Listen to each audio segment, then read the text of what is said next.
Why do we talk like there's light in our minds? Why do we say, I see, or my eyes were opened when we come to understand something? Why do we call it enlightenment when we reach a new level of understanding? Why do we depict light bulbs going off over our heads? Why do we ask other people, do you see what I mean? The assertion in this episode is that we talk like that because there really is light in our mind. It's not light like you get from the sun or an LED. The cranium blocks those pretty well. But if it's not that light, then what kind of light is it, and how does it interact with our mind? That's exactly what we're going to try to shed some light on tonight. Stay tuned.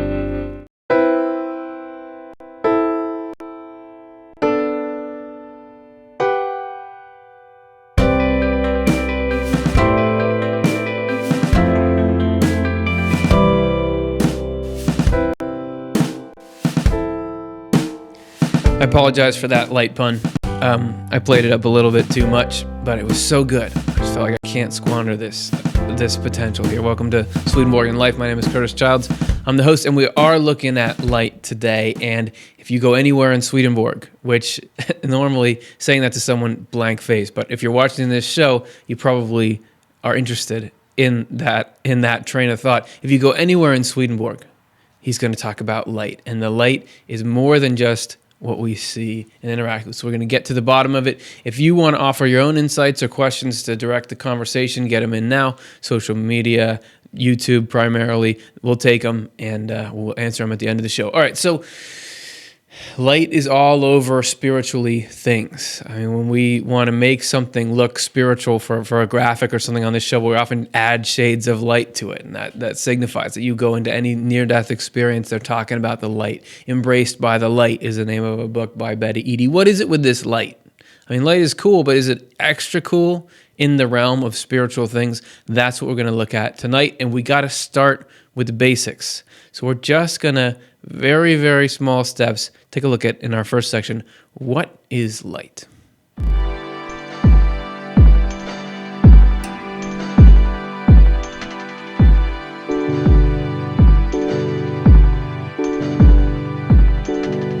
This is the formula of the show. A lot of the time, we have to start by examining something physical. And from that, we create a foundation that we can then learn something spiritual about. Swedenborg says that he had his spiritual eyes opened to the afterlife, to the realm of the spirit. And it's not something that exists separate from what we have here. There's everything that we observe in the physical world, and then there's an entirely new system. Everything is connected, and actually the physical world is like a reflection of the spiritual world. Not a direct one like in a mirror, but it's a symbol, it's an interpretation through symbolism. So everything here is an echo of something there, including light.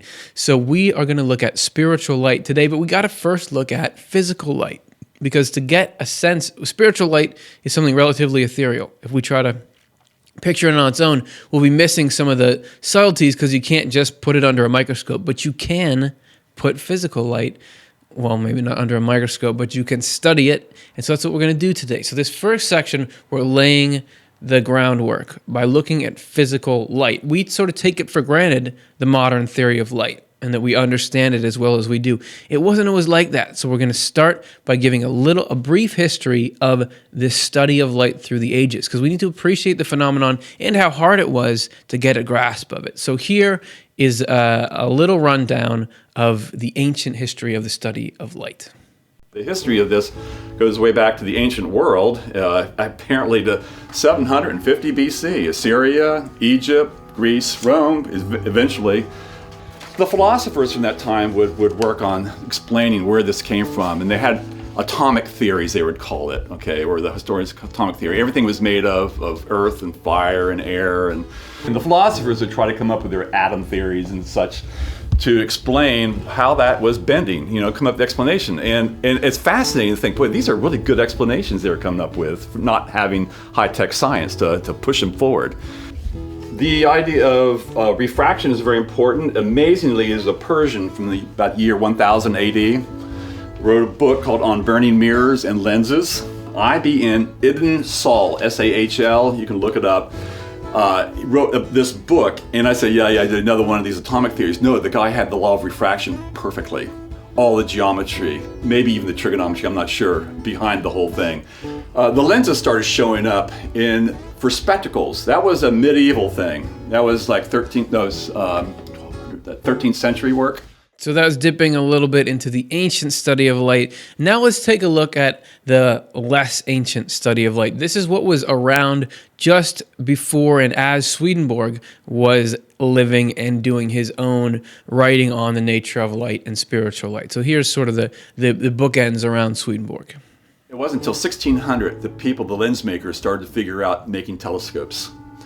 And that was in Holland mostly, with the lens makers there. So there was a Hans Lippershey who filed the patent for the telescope. He'd already done a microscope 10 years or so earlier on this. Galileo is another icon name. He saw the telescope in Holland, okay, somehow, and picked up on that really fast, okay, and he went to town with it, okay. He was the leading expert on telescopes.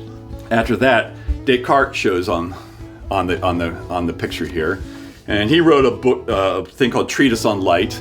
And he had an idea of these vortical, corpuscular kind of thing, that there was no vacuum, but these imagined or corpuscular things that fill the universe kind of thing and accounted for everything, okay? After that, Huygens, spelled Huygen, is a big icon in optics.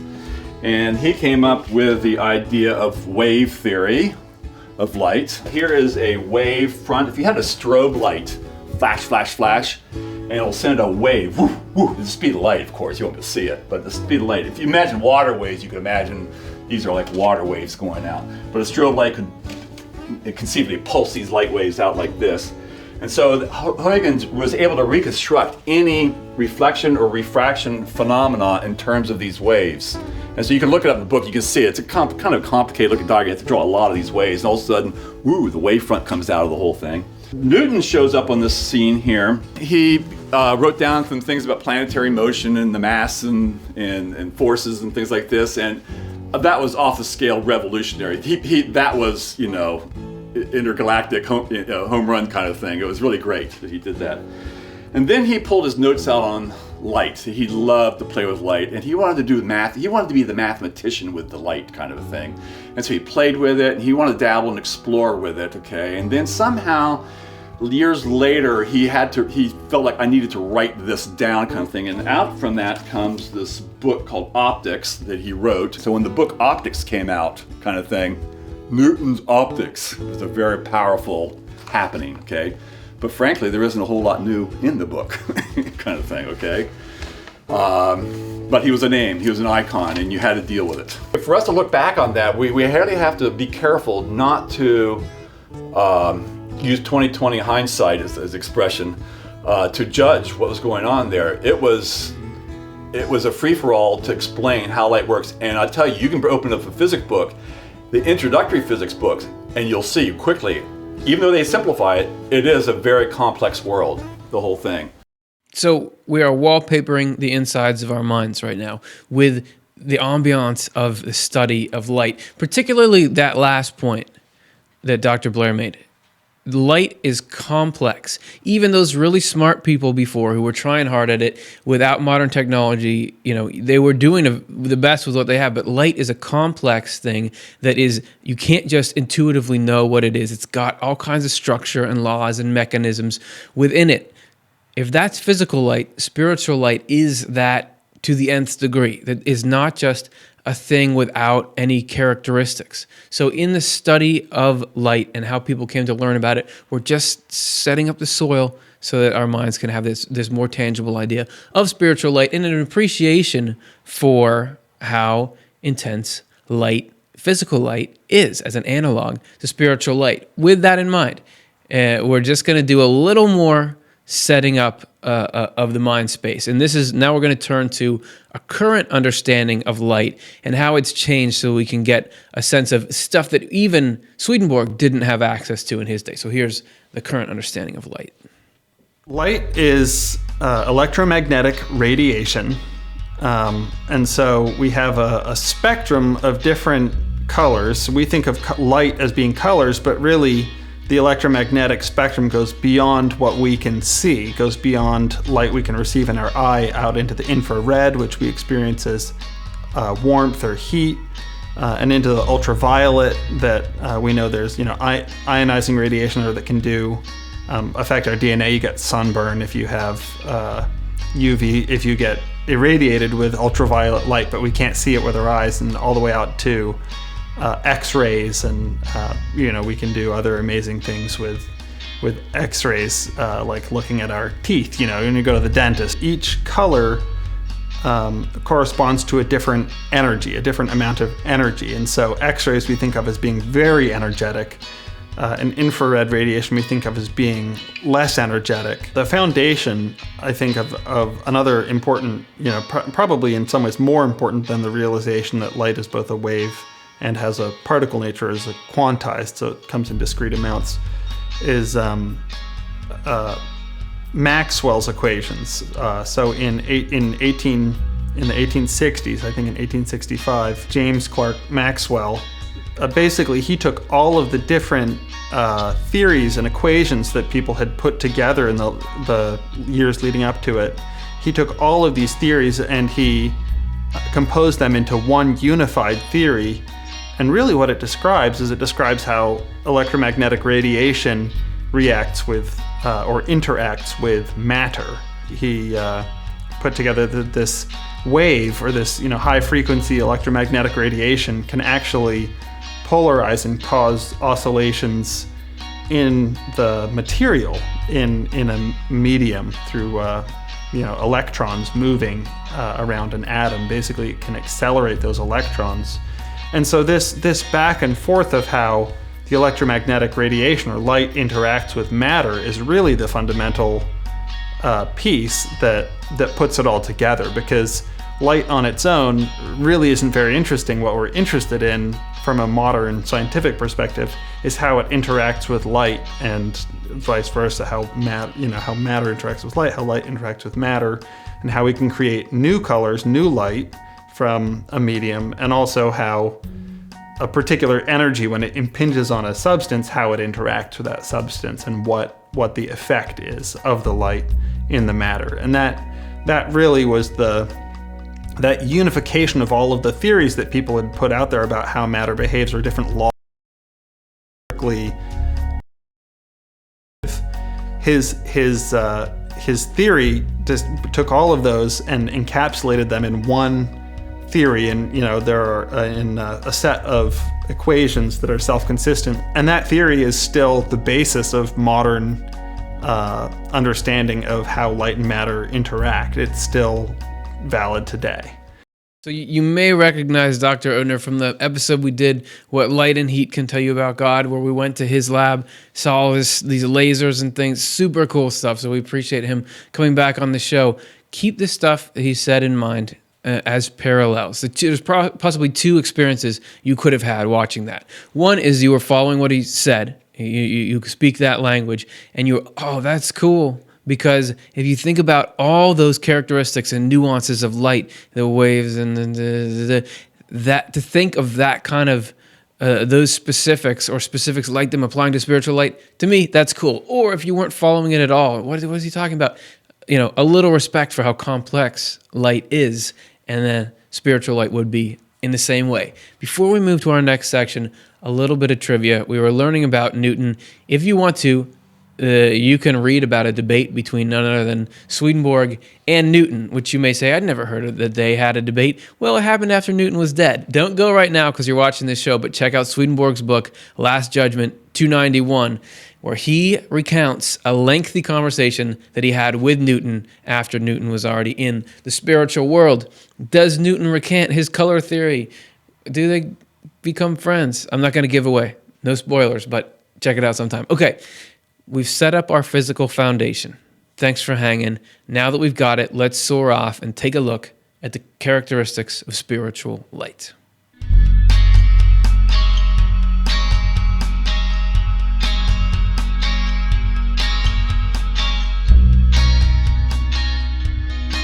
Like I said, you can't go anywhere in Swedenborg without light and heat appearing. This is the same great duality as truth and good, faith and charity, and love and wisdom. And in that pairing, light would be on the wisdom side. If you don't get what I'm talking about, let me confuse you even more. Here is, and this book here, you may notice, you may have never heard of it. What is divine wisdom? You've heard of Swedenborg's Divine Love and Wisdom that you can download for free on Swedenborg.com. But what's divine wisdom? Well, I installed this little audio button here, and one click is going to let you know. So here we go. The book Divine Wisdom was a small work that Swedenborg never published. If you're looking for it, you might be able to find it at the end of another unpublished work called Apocalypse Explained. And at the end of Volume 6, in some editions, that Divine Wisdom is tucked in there. He never published Divine Wisdom. There's also another work, Divine Love, that he never published. But eventually he did publish Divine Love and Wisdom together. Do you see how hard we work for you guys? We dig into every nook and cranny of the Swedenborg experience to bring you confusing text. This is unpublished, so it doesn't have a new translation to it. It'll be a little wordy, but it's teaching us interesting things. He says, "In the Lord there is love and there is wisdom. Nevertheless, these in him are not two, but one. For the wisdom is of the love, and the love is of the wisdom. And by reason of this union, which is reciprocal, there results a one. This one is the divine love that in the heavens becomes visible to angels as a sun. These two things which in the Lord are a one do indeed proceed forth as two distinct things from himself as a sun, the wisdom as light and the love as heat, yet it is only to outward appearances that they proceed forth as two distinct things. In themselves they are not distinct, the light being of the heat and the heat being of the light. For just as they are one in the sun, so they are one in the least point. That which proceeds forth from the sun is also the sun in the least parts of it, and consequently is the sun universally in every point. The expressions every point and least part are used, but spatial points and spatial parts are not meant, for there is nothing of space in what is divine, this being spiritual, not natural." Woo! A lot of stuff there. Essentially, there's two elements that are one in God, love and wisdom. They go out, they can be received as two, but they're really one. And we're going to touch on that more. Think electromagnetic spectrum. Okay, let's talk a little bit about how wisdom, that one of these two essential elements of the divine, actually appears in the spiritual world as light. So back to divine wisdom 1. The fact that love and wisdom, in proceeding forth from the Lord as a sun, are to outward appearances two distinct things, the wisdom visible as light and the love perceptible as heat, has this result that they are received as two distinct things by angels. The divine wisdom appearing in the heavens as light, in its essence, is not light. It clothes itself with light, so as to appear before the sight of angels. In its essence, that wisdom is divine truth, and the light is the outward appearance of it and the correspondent of it. So you have this thing, divine truth, which is in itself not visible. This is substance itself, the underlying essence of reality. However, it presents itself in a form in which the angelic mind or the human mind can see, and this is light. So here we have photons, or whatever we want to call them, lighting everything up. There, the essential nature of that substance is divine truth or divine wisdom. So why do we talk about light in the mind? We had this screenshot in the intro. There is light in the mind. The mind is in the spiritual world, and the light there is this wisdom. So just like, let's say you're trying to walk across a garage that was dirty, not like my garage, which is always clean. There is a difficulty in making your way across that room. You don't know what you're tripping over. Is it those boxes that the table came in? Is it a rake? Where is that thing lying? Where is that gutter downspout? If light is shed, you can make everything out. You can navigate it in the mind. Can't it be dark and confusing if you don't? What are these thoughts and feelings? What is true? What am I overreacting to? What's unnecessary? What's necessary? What does this mean? When you understand something, that's not just an analogy. That is spiritual light in the mind, okay? In case this is all too theoretical, here's something maybe a little more tangible. This is from Swedenborg's Heaven and Hell 128, and it's a video about how we have inner sight and outer sight. and how the two interact. The reason divine truth is light for angels is that angels are spiritual and not natural.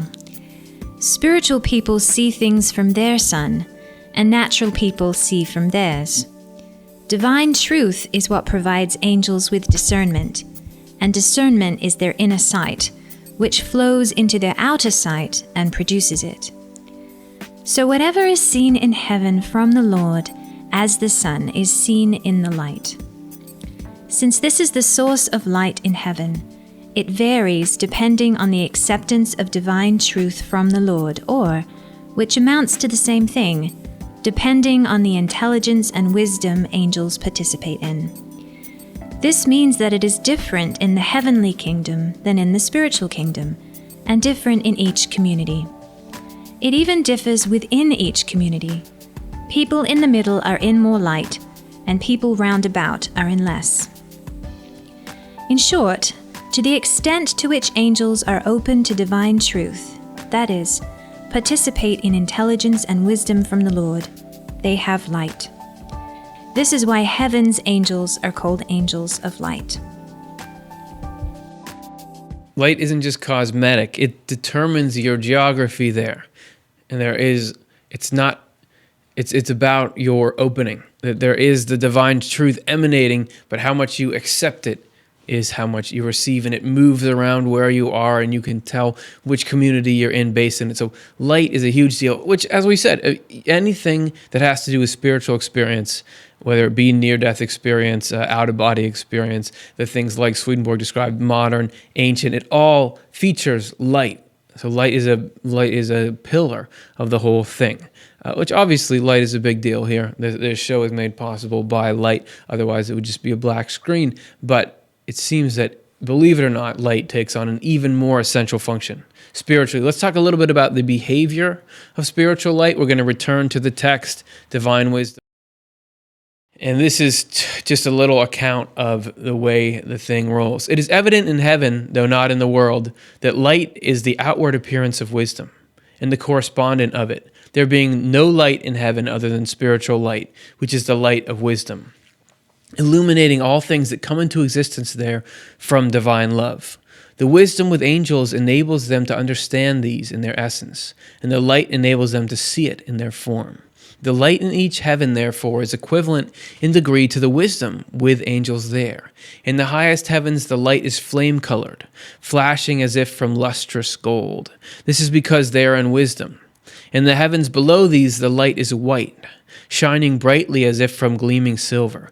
This is because they are in intelligence. And in the lowest heavens, the light is like the noonday light in the world. This is because they are in knowledge. So not only is light important, but it behaves a little differently than light does in this world. If you're in a room with somebody, or somebody new walks into the room, the light doesn't change usually with them. However, this does happen spiritually, that the people living in a certain area dictate what the light is like there. Around here on the planet Earth, you walk more towards the equator, you get brighter, more direct sun rays. It looks different. The more north you go, the more slanty it gets. But there, it has to do with intellect and how are people receiving things from God. So that is the nature of the effect of this light on the world. So let's talk a little bit about, if light is truth or wisdom, what's the opposite? Let's look at falsity. So this is Apocalypse 8. Spiritual life consists in the understanding of truth and in the perception from the will of good. For truths are in the light of heaven, and this so much that the truths themselves give light in heaven. And this because the divine truth proceeding from the Lord makes all light in the spiritual world. And that light gives all intelligence and wisdom to angels. Now as truths themselves are of the light, it follows that falsities are of no light, for they extinguish light. Consequently, falsities are called in the word darkness. And as they are darkness, they are the shadow of spiritual death. But it is to be known that the falsities of evil constitute such darkness, not falsities that are not from evil. So there's misconceptions that are rooted in dysfunction and misconceptions that you're just wrong. That one obviously is more serious than the other. If there's some compulsion to an evil behavior, Swedenborg says that and I think we get to this quote later, or maybe I was just reading it, I was just reading it, that evil burning in the human heart is like coals, and falsity is the light that it gives off. So if we have some kind of love of some kind of evil, love of harming people, love of stealing from people, love of some kind of corruption, that creates false thoughts. It just emanates misconceptions about the world. Those are not as serious as, just falsity that's not from evil. So that's a little bit on that. And this can be a pretty intense dynamic for people who are first showing up in the spiritual world. This is a little excerpt Swedenborg gives about new arrivals there and their first experience with the light. Secrets of Heaven 4415.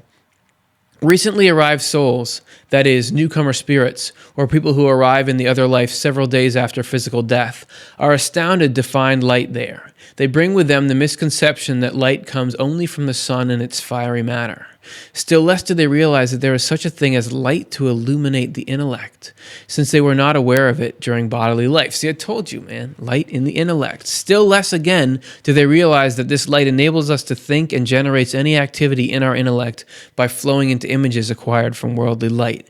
If these newcomers had been good on earth, they are taken up into heavenly communities and ushered from one to another in order to be taught. The goal is for them to see by personal experience that light exists in the other world and that it is stronger than any possible light in the world. So the goal is learning. It's not about like you should already know it. You get to learn to experience. They're also intended to sense that the more light they live in there, the more insight they have. And again, insight, there's that light language in the description of knowing. Some who had risen into the realms of heavenly light spoke with me from there, confessing that they had never believed anything like it, that worldly light was murky by comparison. From where they were, they also gazed through my eyes into the light of the world, which they perceived simply as a dark cloud. That's the kind of light people on earth have, they said sympathetically. These comments make it clear why the word refers to heavenly angels as angels of light. They also make it clear that the Lord is our light and therefore our life. So these people are feeling sorry for us here on this earth because of our light. And they had just come from this earth, so they did a pretty quick turnaround. Now remember, they're not saying, oh, it's not bright enough physically there. It's talking about the way we think about things, the state of enlightenment of the human race, that we're pretty much, and I know this is true for me a lot of the time, we're just bumping around in the dark down here in terms of really knowing what's good and true and having this peace and wisdom and love that makes heaven. So it can be quite a shock to get there and like stepping out of an artificially lit room into the bright sunlight. So that's cool, and I want to dig into it a little bit deeper because there are different types of light, and we often call those colors. And if there is a physical analog where there are different wavelengths that produce different colors, what produces colors? Because people report seeing a lot of colors in the afterlife, near-death experiences. They will say, there was colors there I never saw before. What mechanism creates those colors? Let's take a look in part 3.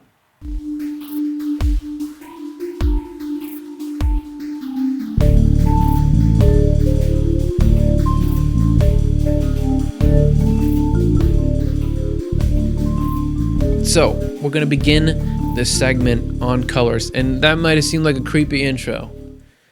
Don't worry. You'll know soon why it was creepy. Not all colors are creepy there, but some things are creepy, and we're going to get to those creepy things. Sorry for saying creepy so many times. I hope I didn't creep you out. Colors as variations of goodness and truth. Secrets of Heaven.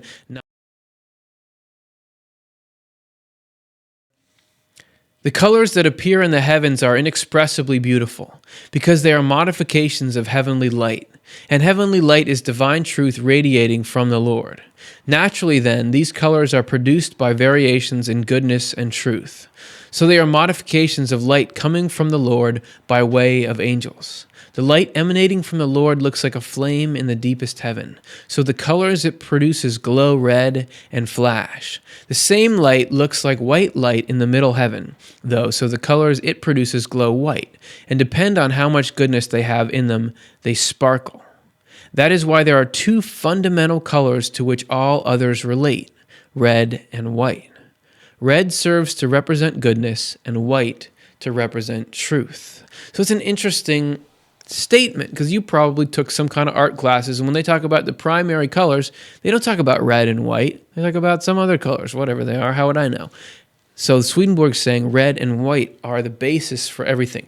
What does it mean? And this also follows with this constant dualism or pairing of two things, love and wisdom, red and white. So what could that mean? Actually, we're going to have Dr. Odhner talk about it because he is familiar with Swedenborg's teachings. He had a couple of thoughts on what could Swedenborg mean by red and white are the fundamental primary colors. So here he is. One of the most interesting things about electromagnetic radiation, we usually call the whole everything light, but really light is just what we perceive with our eye, which is a limited region of the electromagnetic spectrum. So we are able to see light, that has a wavelength between about 400 nanometers to about 700 nanometers, and really light or electromagnetic radiation, spans a much broader range of wavelengths and energies than that. Our perception of light all happens with our eyes, but when we feel the sun's warmth or heat, what we're feeling is infrared electromagnetic radiation being absorbed by our skin. What I like to imagine in Swedenborg's description of red versus white light is the red light.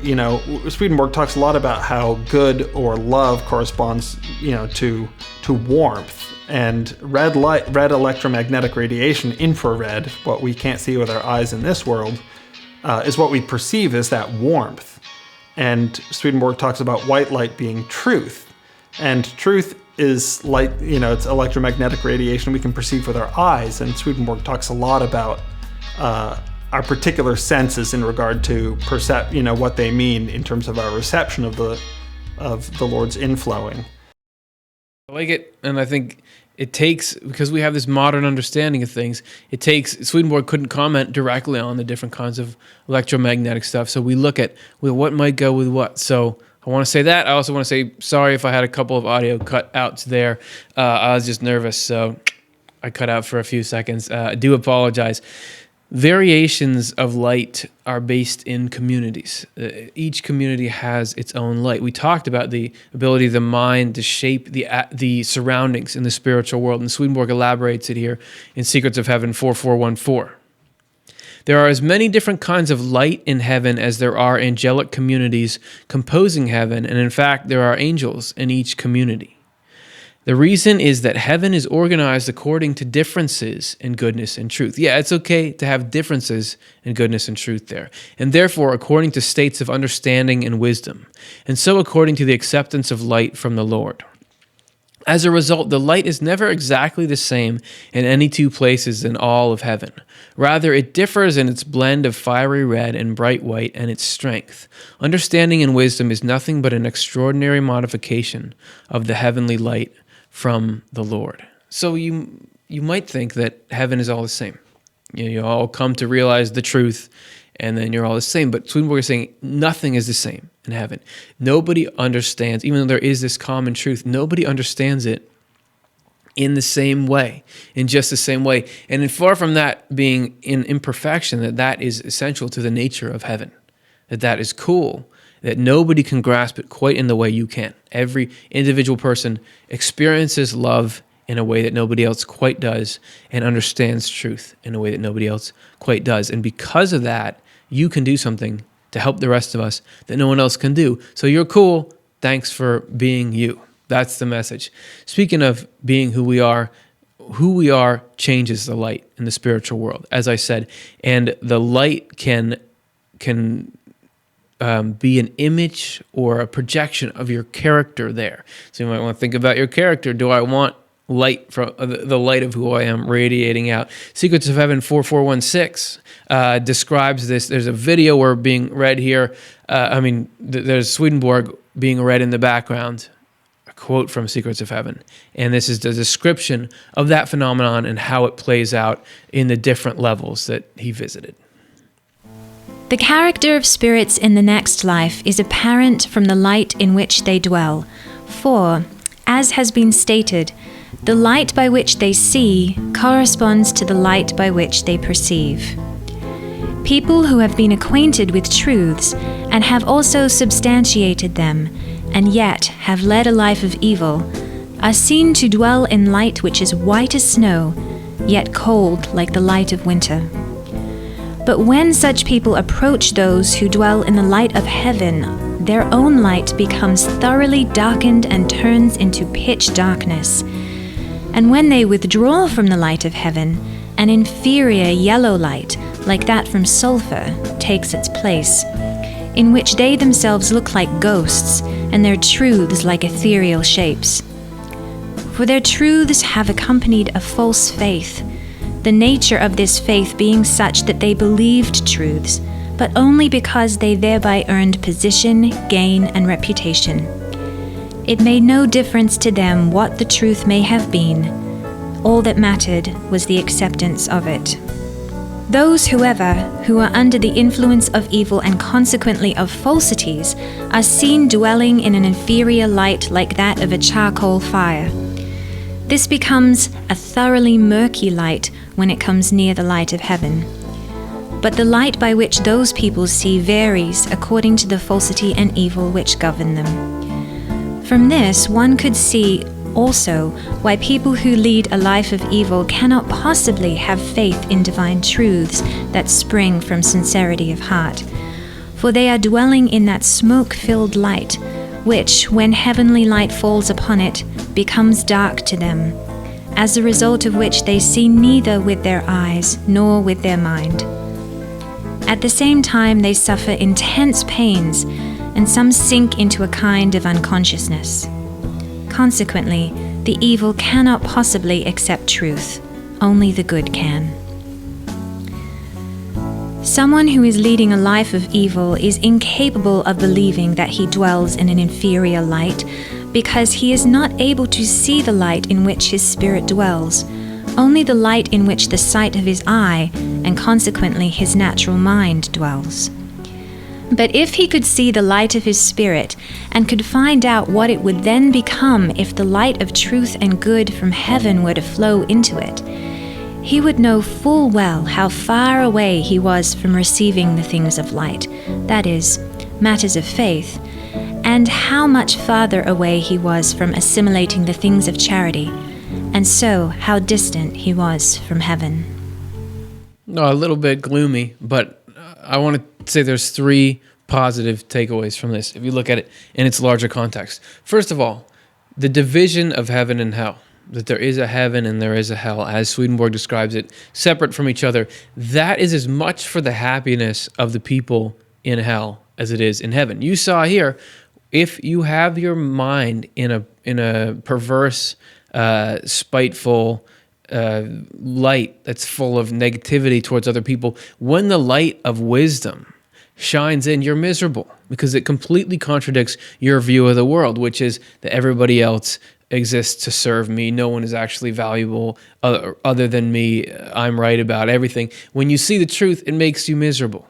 So God has created, God has allowed a place where people don't have to have the light of heaven shining in, because it makes them miserable, right? That's part of it. Also, that people who have these different kinds of false lights, to them, they see just fine by it. It's not like people live in a life where they never see brightness and they're miserable all the time.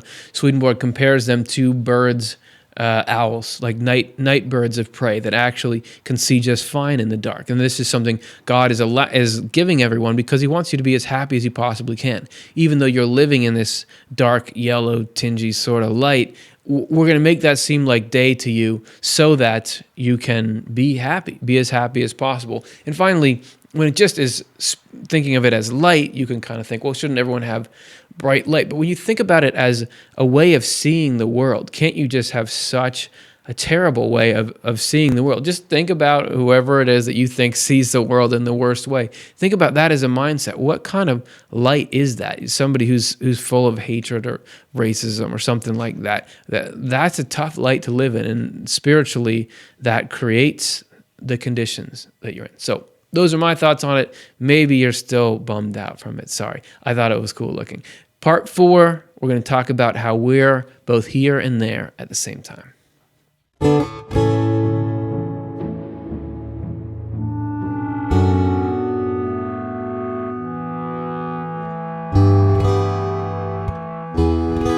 We receive light from both worlds. We're obviously receiving physical light right now. it's coming out of your phone.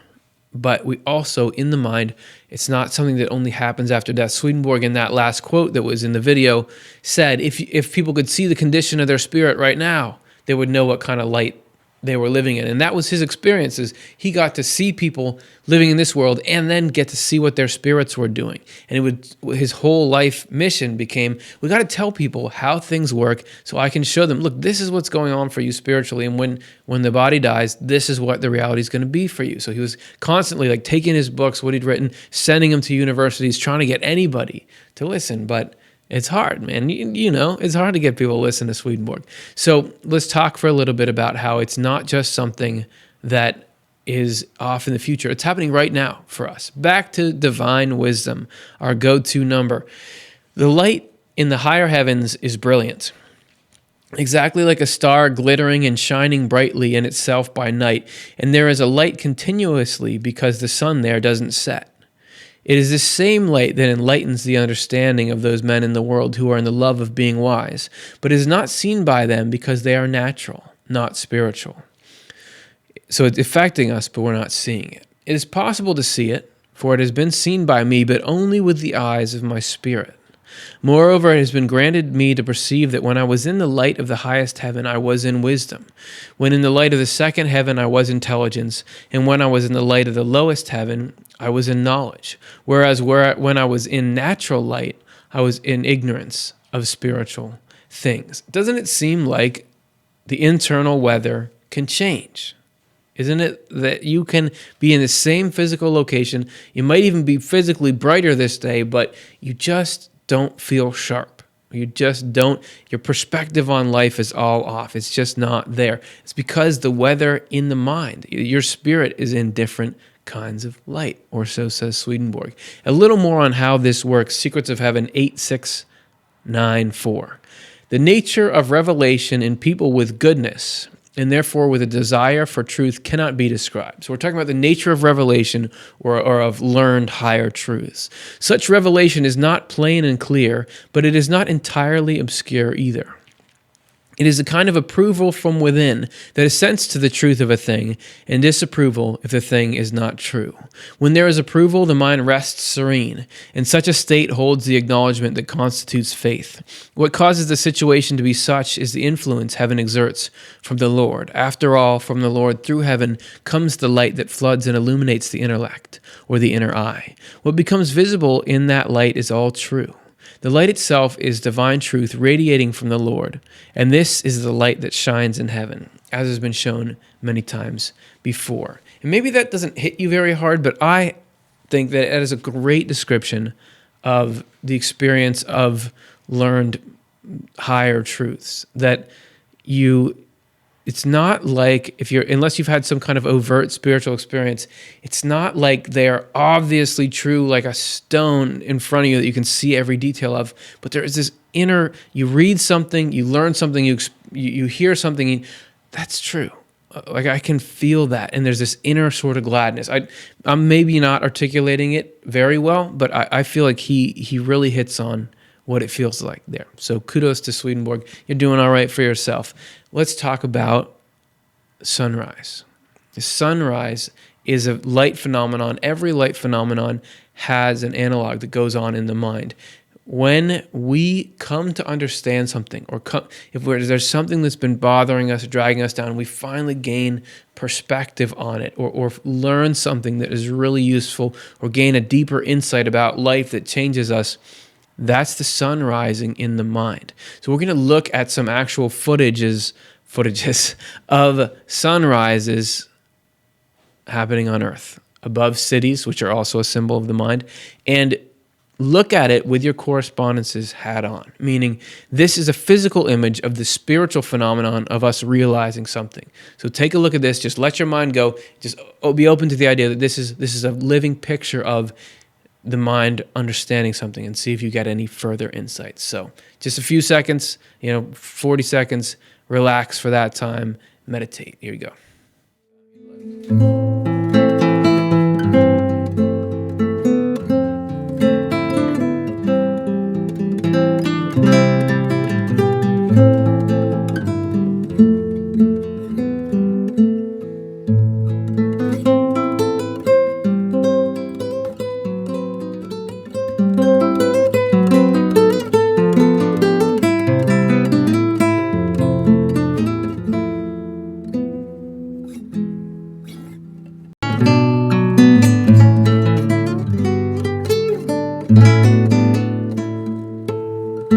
we should let that last shot play longer. Man, that is beautiful. Whew. Clouds are cool. And that there's a whole other symbolism with clouds. We were just looking at the light. Of course, the light changes the way everything looks. So did you get it? Did you feel something? That's happening in the mind. Not that there's a little ball that's rising in the mind, but something's happening. That's the Lord coming with insight. And can't you see? You feel that the two are connected. But we don't always perceive that light of heaven because our focus is on the light of the world a lot of the time. AE 401. Swedenborg says, as the natural mind is below or outside of the spiritual mind, it is also round about it, for it enwraps it on every side. When the spiritual mind, which is the higher and interior mind, is closed, then the natural mind, which is the lower and exterior, is in thick darkness in respect to all things of heaven and the church. For all the light that the natural mind has and that constitutes his intelligence is from the light of his spiritual mind, and this light is the light of heaven. So, we got to have natural light. We got to focus on the world, but think about that light of heaven. In this next section, we're going to look at how that light shining through each of our minds makes a particular pattern that can be made nowhere else. Let's take a look at part 5.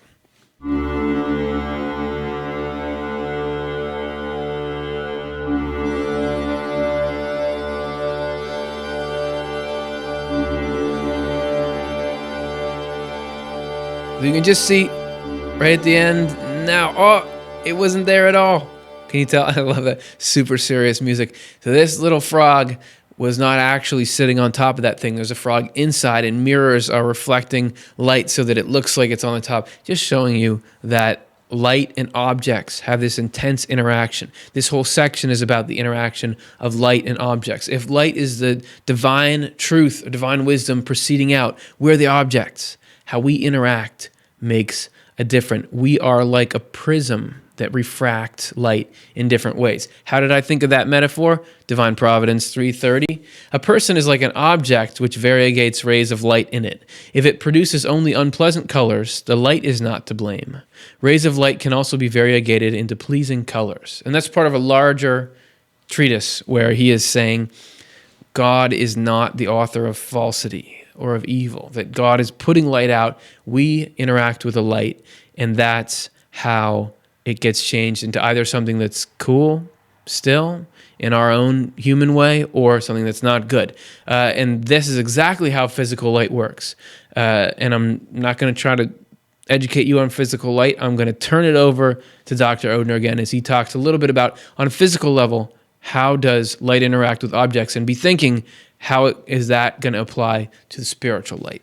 So when we think about objects having a color, or seeing an object, really what we're seeing is that light from the sun is coming and interacting with that object, and then the light that results from that interaction is what comes to our eye and we're able to perceive. The way light interacts with matter is it comes in, and because it's a wave, or it's a wave and its frequency, it's oscillating, what it does is it excites electrons that are traveling around nuclei in atoms and molecules. It accelerates those electrons, and they start wiggling too with the same frequency of that light. And one of the amazing things that we've discovered about that is that when you have a charged particle and it's accelerating, you will emit light. It emits light. There's some lag time between when you excite the electron and when the wave is coming through, and then when it re-emits the light. And so the light that's emitted from the material can actually it can interfere with the electromagnetic radiation from the sun, and it can interfere constructively. That means sort of almost amplifies the light, or at least keeps it there, or it can destructively interfere with the light. So it can perfectly cancel out the response from the electron, will perfectly cancel out the light that's coming in at that frequency, and that's what we call absorption. So the energy from that light is actually absorbed by the material. And so when we see light being transmitted or refracted through something like a gem, what we're seeing the light that didn't get absorbed. Whenever we see an object, we're not really seeing the original light from the sun. We're seeing the result of the interaction between light from the sun and the material is essentially responding, and it's emitting light, either scattering that light or emitting that light, and that's what we're seeing when we see an object. We're seeing light that's been processed by the object, and that's what comes to our eye. That's got to be the clearest, most tangible example of correspondence. Take the sun as an image for God, which Swedenborg says it is a physical image of the spiritual phenomena that is God.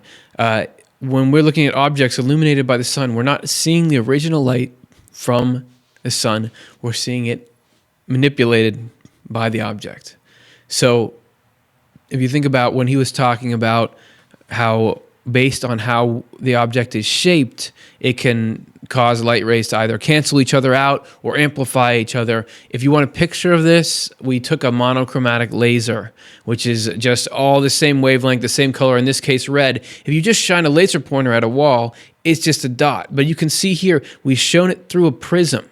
And you see all these variations, these bands of colors. This is these dappled spots. The dark spots are where there's negative interference and it's canceling the light out. The brighter spots are where there's positive interference or whatever. So the crystal or the prism is changing the way that laser pointer, and it's cool. It looks different now. It's different. You couldn't get that effect just shining the laser pointer. So we objects, God's truth or God's wisdom is going out, hitting everybody's mind, and everybody's refracting it in different ways. But what part of us is it hitting? Swedenborg says that our selfhood is actually the prism. Secrets of Heaven 1042. Earthly objects correspond to spiritual entities. That's what I was just saying. And this is why something like a bow in a cloud, like a rainbow, when it appears when the sight is presented in the other life around a spiritual person who has been reborn. The bow is a representation of spiritual attributes within that person's earthly capacities. People who are regenerate and spiritual have the sense that their power of understanding is their own. And into this intellectual selfhood, the Lord instills innocence, kindness, and mercy. The way they receive these gifts determine how their rainbow looks when displayed, and the more their self-will has been moved out of the way, conquered, and reduced to obedience, the more beautiful it is. So a couple of things before we leave this slide. There is a rainbow around people in the spiritual world based on the kind of mind they have, their acceptance of love and wisdom. And it says that that phrase in the middle of the screen, intellectual selfhood. I want to look at that is something the Lord can put these good things into. That is a phrase that occurs a lot in Swedenborg, and I wanted to get a translator on it. So this is Dr. Jonathan Rose, who's the series editor for the New Century Edition, explaining a little more of what that phrase, intellectual selfhood, means. Intellectual selfhood is an expression that translators have used to translate the Latin word proprium. Some people who are seasoned readers of Swedenborg are familiar with the older translations, have seen that word actually in the translations, because former translations used to leave it in the Latin because it was considered untranslatable. It is related to our word property, and I don't know if you've read some of Oliver Sacks' books or have found out about this, but there's something called proprioception, which is your sense that your body is your own. There are people who sometimes, after they go through neurological impairment, they wake up from surgery and they keep falling out of bed, and the nurse realizes they're taking their own leg and throwing it out of bed because they no longer have the sense that their leg is their own. This horrible person as a prank put this leg in the bed and you throw it out. That gives you some sense of what proprium means. Proprioception is the sense that your leg is your own. Your proprium is the sense that you are your own person, that your thoughts are your own, your feelings are your own. It's kind of a basic idea. I mean, we all feel that way. And yet Swedenborg wants to be able to say certain things about that, because he says that in a certain way, that's an illusion. The idea that your thoughts, the ideas that your feelings are your own is somewhat illusory, because actually they flow in from outside of you. Your intellectual selfhood, then, is your sense of ownership of your own ideas, like your own construct. You know, there are some people in this world who are very convinced of their own view of reality. And no, your own construct, that's what Swedenborg might refer to as your intellectual selfhood. And that phrase, the proprium, is more often, as I've come across it in Swedenborg, used in a negative sense as something to overcome. But you see there in the previous quote, him using it in a positive sense, that in the sense of intellectual selfhood, their particular viewing of the world that angels have, God can put these good gifts into it. So they are, every person who can receive God is like an object that refracts light in different ways. And we want to use an example of prisms because they're featured in our intro slide to this whole show. They're obviously known as good light scattering objects. So we want to take one more look at the physical and see because this is going to, hopefully, the way correspondences are set up, this is going to give insight into the human mind and how we are all individual light scatterers in different ways. So let's take a look at physically, how does a prism work? The way a prism works, prisms take advantage of the fact that each color corresponds to a different frequency of light. So that's how fast the wave wiggles up and down.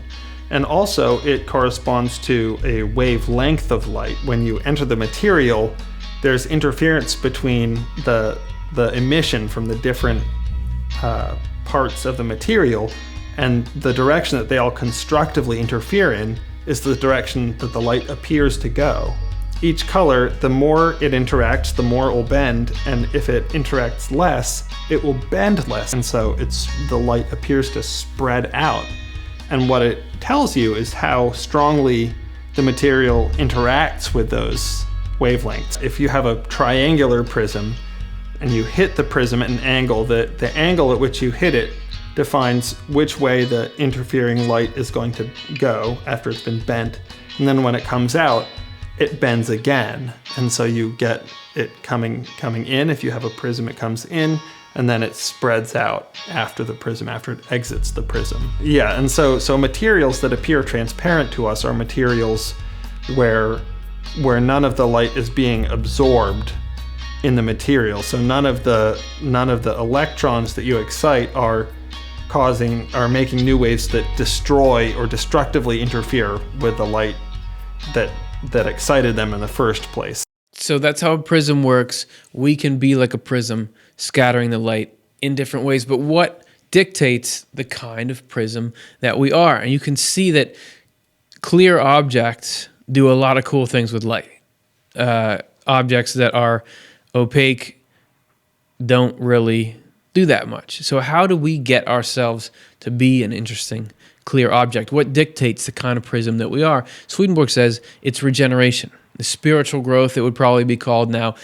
And essentially, it's just trying to be a good person. The more that we gravitate towards the good things, being nice to people, learning the truth, but for the sake of doing good, the more we change into this awesome thing that takes light and makes this new experience with it. So let's do one more correspondences meditation where we look at different objects, because everybody's mind is different.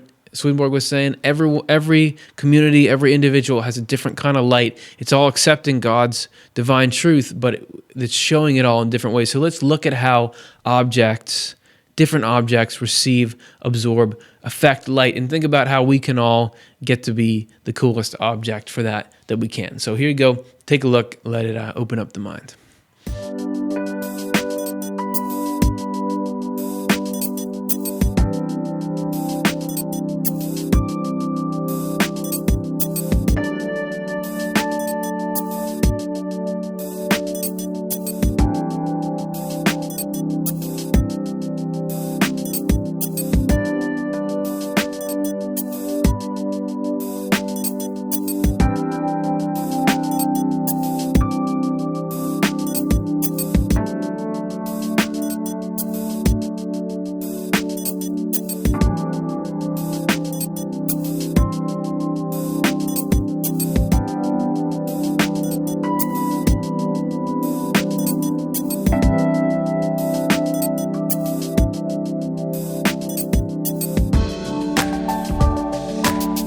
He's just thinking of all those objects like different people.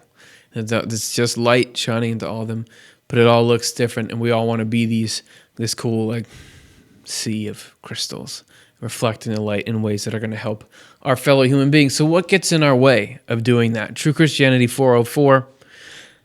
Love for the world and for wealth is like a dark crystal that suffocates light and breaks it only into colors that are dull and faded. It is like fog or cloudiness that blocks the rays of the sun. So love for the world is a Swedenborgianese term that means love of pleasure or of worldly advantages. It's basically being superficial. The more superficial we are, pleasure-seeking, not thinking about our impact, the less we let that light through. But it's not like we're always all trying to be perfect all the time. It's a mix, and we can fluctuate. Swedenborg describes this in Spiritual Experiences, number 564. When I was considering what the light of understanding is, this is a cool little treatise on the light of understanding, namely that it is the light of truth flowing in from our Lord, and in fact, a higher knowledge of universal truths, such as that the Lord governs all things. Then I understood that personal knowledge obscures this light, and that such details or truths about details are in general light like the variations that cause colors in the world, for which reason regeneration is also compared to the rainbow. I further understood that it is the thinking that makes a human being's quality. When the thinking only clings to worldly and bodily things, then the understanding attaches itself to them to such an extent that the person cannot possibly speak with the heaven of spirits. He goes on to say, for the thought rushes outwards and into oneself, the world and nature, causing persisting fantasies in the other life that must be shaken off and die, which takes place by a painful separation process. It is different in the case of those who are absorbed only in thoughts about the Lord, thus about the things of heaven. There is therefore a twofold arc of the rainbow, one which newly arrived souls love, arising from fantasies joined to what is spiritual, and the other arising from a spectrum of spiritual and heavenly elements, without anything of nature, and such is the very inward heaven. And if you're not familiar with Spiritual Experiences, the book, it's essentially, that's Swedenborg's cliff notes, or not cliff notes, that's not a good analogy. They're his field notes that he is just writing. It wasn't meant to be published. It's sort of the raw data, but it's so interesting that we have to put it on the show every once in a while. And there he's just talking about how, if we have an appetite for both good and bad things, it takes a little while to get that pulled off and to start thinking, to get accustomed to the light of heaven, much like if you go from a dimly lit place to a bright place, it takes a little while for your eyes to adjust. And we have this adjustment process to look forward to, but it's worth it. And then the next section, the final section, we're going to be making the case for opening ourselves to the light of heaven. So here we go.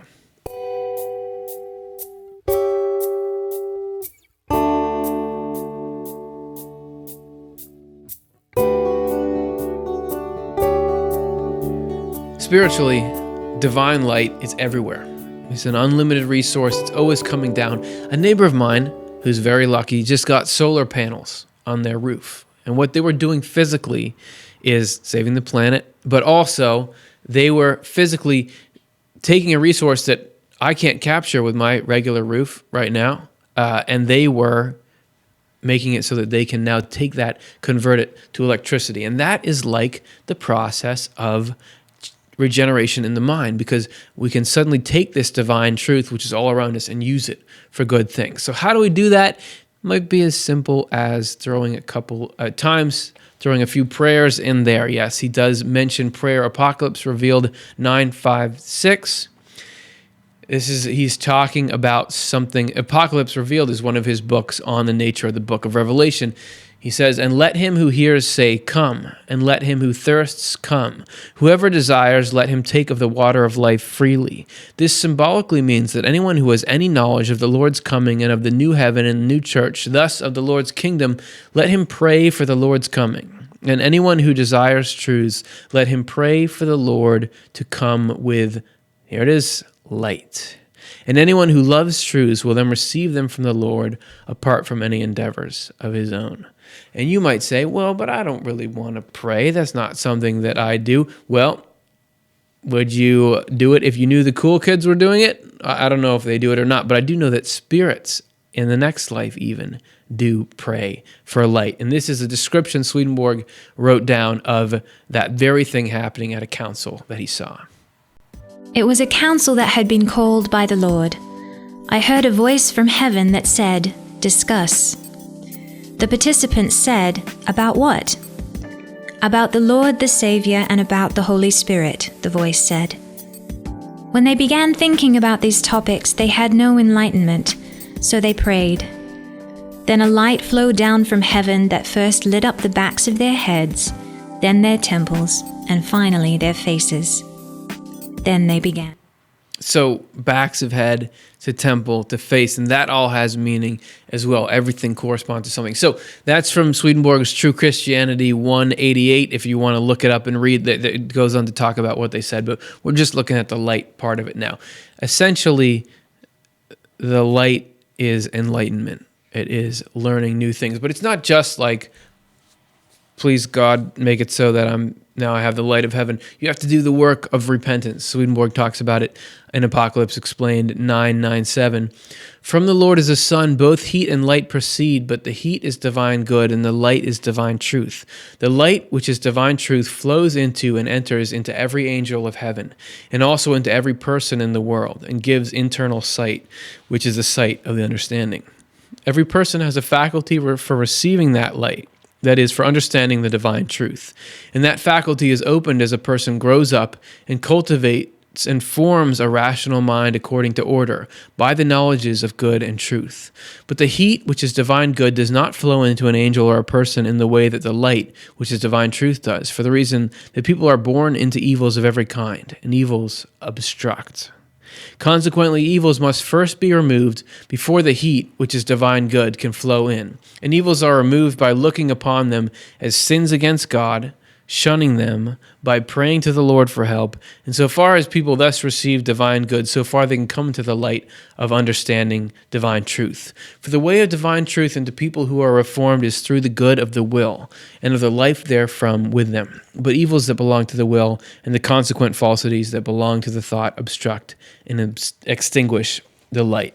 And at the end, there's a little recipe for regeneration as Swedenborg describes it. Notice this thing is, if you don't like the word evil, you can say out of order, you can say confused, diseased, something in you that hurts people and you wouldn't want someone else doing to you. Golden rule kind of stuff. See it, say, even though I want to do this or I want to be like this, I'm going to push back against it. Ask for divine help. It comes in, sort of like the 12 steps.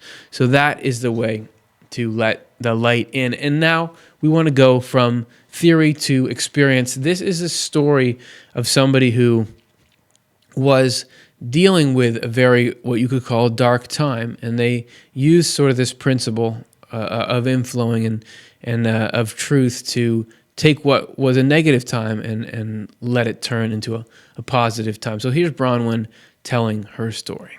My story is that I, for many years, have not painted, have not had a creative practice. And 2 years ago, I was diagnosed with thyroid cancer. And this was a very scary time for me, a lot of uncertainty and anxiety. And I had to do surgery, and then I had to do this treatment for cancer, which involved swallowing a radioactive pill to treat any cancer cells in my body, and involved 1 week of isolation. And I am someone who does not like to take a Tylenol, so I was very nervous about this treatment. I was nervous about if it would work. I was nervous about the possible side effects. It was just a very disconcerting, fearful time in my life. And this idea came to me, maybe through a friend, maybe through God, I don't know, to transform this time, to use this time, this week that I would spend away from anyone, painting. I had previously in my life spent some time painting, but I literally hadn't touched a brush in 3 years at this time. And I also decided that I would kind of up the game, and so I had never painted big before. I'd painted on small canvases or paper, and I bought a large canvas, 3 feet by 4 feet. And I felt like I was robbing a bank. Like, they know this doesn't belong to me. I'm not someone who knows how to do this. So I bought this large canvas, and I aligned this moment of swallowing this radioactive pill with, then I began working on this large canvas. And I thought that it would be the first and last time that I ever spent a week painting or painting on a large canvas. But this week for me ended up being really transformative, and it ended up being filled with great peace and great ease and flow. And I spent the time painting, and it was like each brush stroke just calming my fears, just being so gentle with myself. Of course I'm nervous, of course, this thyroid cancer oriented me to the fragileness of my life in a way I hadn't before. So she's using an object, a painting, that reflects and absorbs light in different ways to help her process this emotional, spiritual kind of thing that was going on. So let's take a look at the actual painting and a little more of how this helped her through and the principles behind it. Someone asked me recently if painting was a hobby, and I was like, well, is going to church a hobby? It's spiritual practice. So for me, it's my Sabbath, it's my restoration. And now I have completed over 90 paintings, large paintings. Since my practice started with opening to compassion for myself when I was going through this cancer treatment, the painting and praying, the meditation was so transformative for me. And then when I stepped into continuing to paint, people started to ask me about commissions and if I would do them. One person I was working on a commission for, I said, how can I hold you in prayer? And she said, for the safety and health of her family. Hidden in that prayer is a fear, it's like, what if something happens? It's other things have happened to other people. What if it happens to my people? There's a fear hidden in that prayer. And what I held for her was that she would have courage to navigate life however it unfolded. I think in our culture we have a significant problem with addiction and numbing out and a desire to escape our lives. And for me, painting is being present with the darkness. It's being present with the failure. I feel like each brushstroke on the canvas is holding space. It's saying, I witness this life as it's unfolding, and I stay with it. I feel like the promise we have from Scripture is not that darkness is removed, but that darkness does not overcome the light. And my creative practice helps me to be present with that, to say, I see it, I feel it, and wrap it in love and gentleness. What I see there is divine light shining through that particular prism of Bronwyn. It comes out in not just these paintings, but in this way to approach life, in this way to help other people with their own things that are going on. So that's one person. What's yours? Let's all work to magnify the light of heaven, clear ourselves up, become the coolest, brightest, shiniest prisms that we can be, just in the way we're meant to be. It's a good deal. Let's let that spiritual light flow through. That's our show for this week. Thanks so much for watching. If you had any fun watching, please consider liking, subscribing. It helps this video shine out into the world of YouTube so that more people may see it and hopefully benefit in some way. If you like the work the foundation, the Swedenborg Foundation, who puts this program on, is doing overall, you can donate.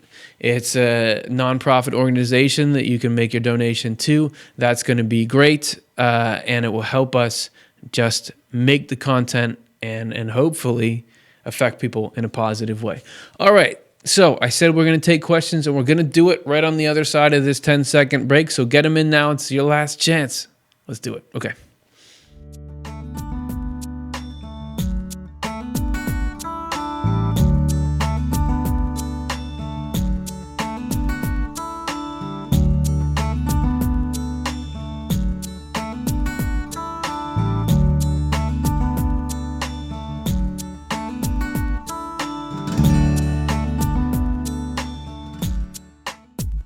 We ran long, like we always do, so I'll try to pack some questions in here, but I won't keep us here all night. Okay, let's take a look. Question number 1. Seth, does Swedenborg know if there are multiple universes? Much evidence for such. If so, do they run on a Fibonacci sequence or sacred geometry? We may be doing a show about sacred geometry. There was a presentation that somebody made on Swedenborg and sacred geometry that is supposed to be cool, but I haven't looked into it yet. So That's just so I had something to say to this question, because I don't think Swedenborg talks about multiple physical universes. Of course, he talks about multiple universes in the physical, then the spiritual, and the divine, and the different levels of the spiritual, different levels of heaven and hell. But in terms of the multiverse, you're talking about the like bubble universe theory. That wasn't around. He doesn't really describe a lot of insight, like a lot of special insight into the physical universe. There may be something but it's not like he spent his time gaining secrets of the physical universe and then bringing those back. So I would say, I'm just going to let you down and say, yeah, he doesn't say much to that, but check in with other Swedenborg, with Swedenborg experts. They may know more better than I. Okay, next one.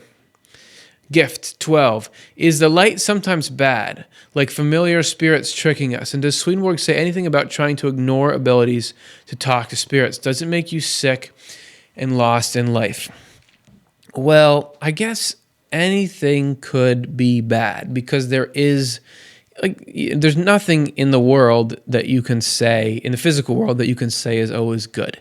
Something might seem like this looks really legit. If you watch those shows, American Greed or something, about people who got duped by a particular Ponzi scheme, it looked good. They thought they researched it. It looked good. So there certainly can be counterfeiting. Swedenborg talks about that running rampant in the spiritual world, that all kinds of spirits can impersonate angels and do all kinds of bad things.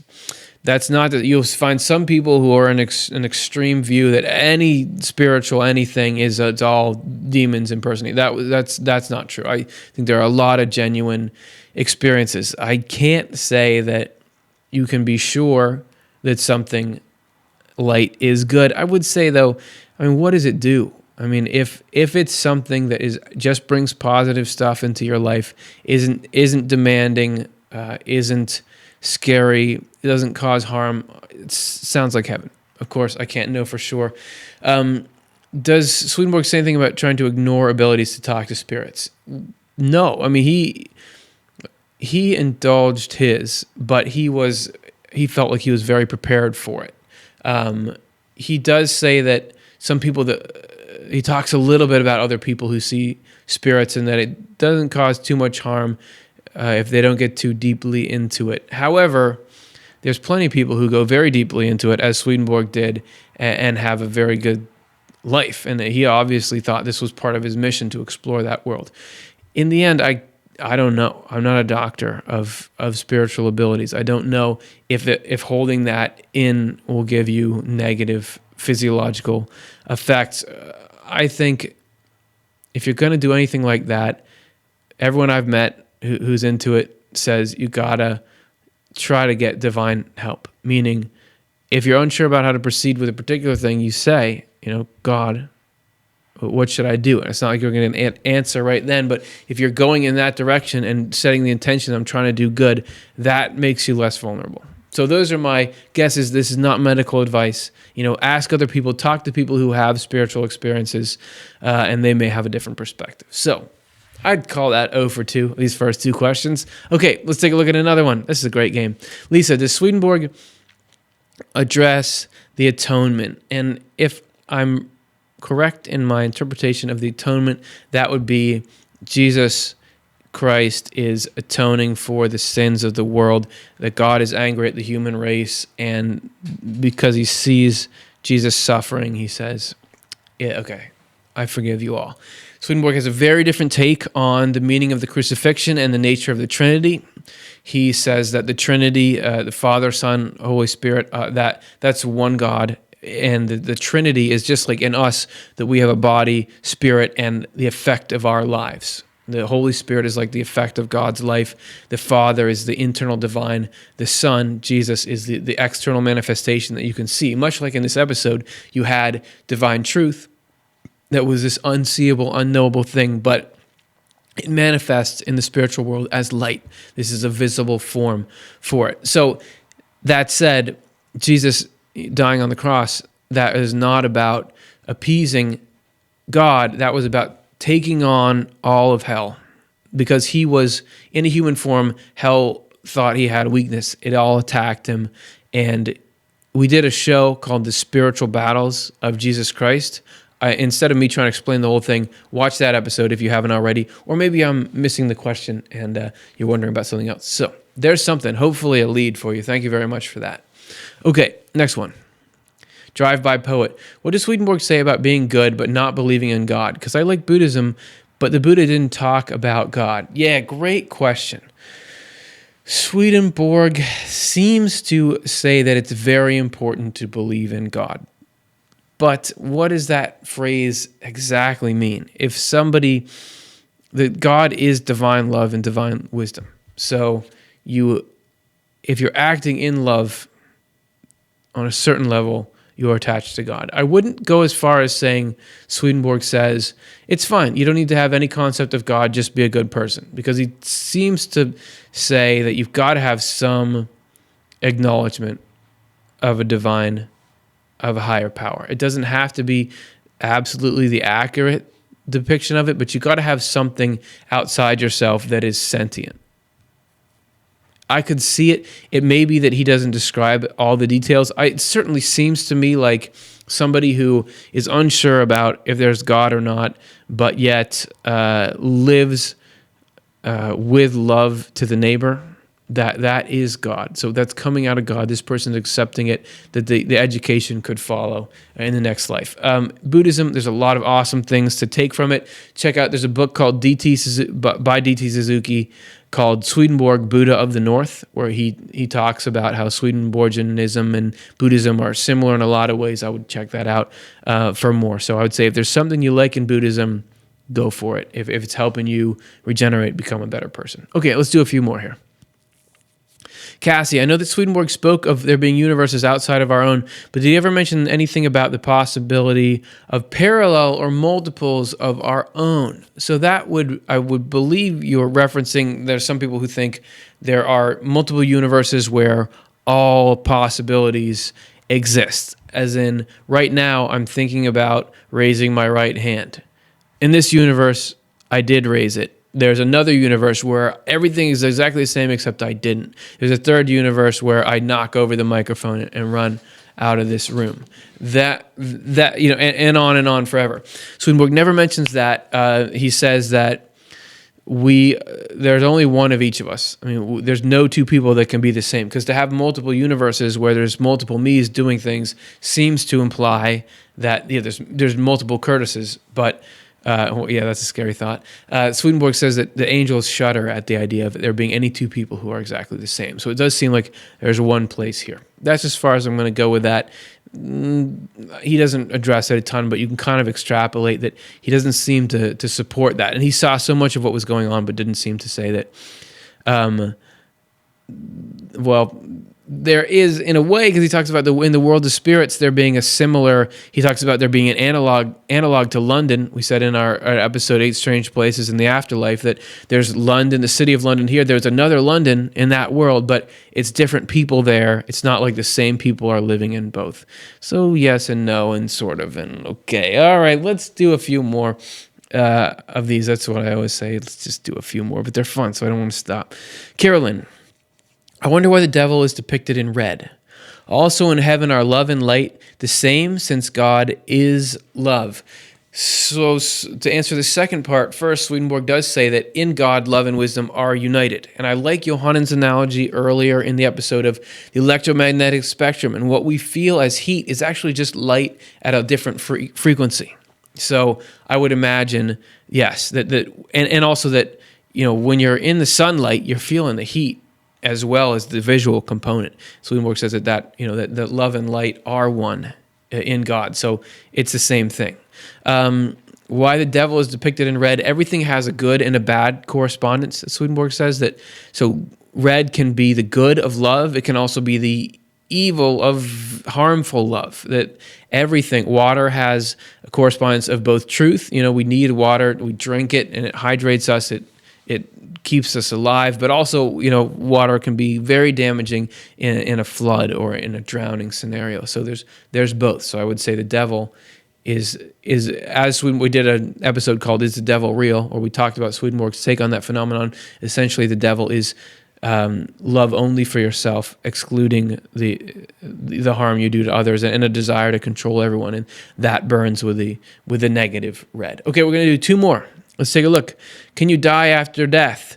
/ And Swedenborg says, yeah, the second death is what he calls the state of hell. He calls that spiritual death. That's the real death. And that's people who are in that state, they wouldn't think that they were dead.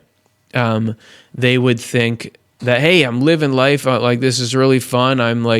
I just got this thing I wanted. I just got revenge on this person that I wanted. I got the sort of pleasure I'm looking for.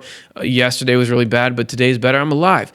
Angels call that death, because you're so dead to the actual substance of life, which is mutual love. You live with your blinders on. You're experiencing these counterfeit emotions. They would call that death. There's not the kind of death like, look out for that rock. Oh, you got hit and now you're dead again. Swedenborg does talk about spirits who think who are so full of rage, they try to kill each other, but you can't die in the same way through the destruction of the shape of your body, as Swedenborg describes. Thank you for that question. One more. Let's go out on a high note. Sebastian, what about sound? Could divine light as opposed to natural light be experienced in part as sound, or for that matter, texture, shape, movement, and emotion? I think that there is the potential to experience the divine in all kinds of ways. Sound, Swedenborg talks a lot about sound. You look physically at it, it's just another kind of wave. And Swedenborg says that divine love and wisdom are in everything. We did do a show. It was more about music than about sound. It might be cool to do a show about sound. But if you're getting the sense that, can you only experience divine light visually, there's probably other things. I mean, the other senses also can be inputting truth from God, but it's in different ways. They affect you in a different way. Swedenborg says sound has to do with obedience or with doing, so on. I would certainly think that you just think about certain textures. They're so cool. Certain shapes. There's got to be something of God in those. So there's got to be something, man. Something. That's how I want to end it. Thanks for the questions. Really appreciate you guys taking it seriously, thinking of things that I can barely answer at all, which is a sign that you're into the topic, which is awesome. Lets us do this. Really appreciate it. This is actually the first in a 2-part series on light. The next, we sort of looked at the nature of spiritual light here, but next week we're going to actually zoom into Swedenborg's description of the afterlife and see and hear his depictions of all these different kinds of phenomena. How does light appear? Is there lightning in the afterlife? What's that all like? So join us next week, same place, same time, for the light in the afterlife. I'll see you then. Thanks.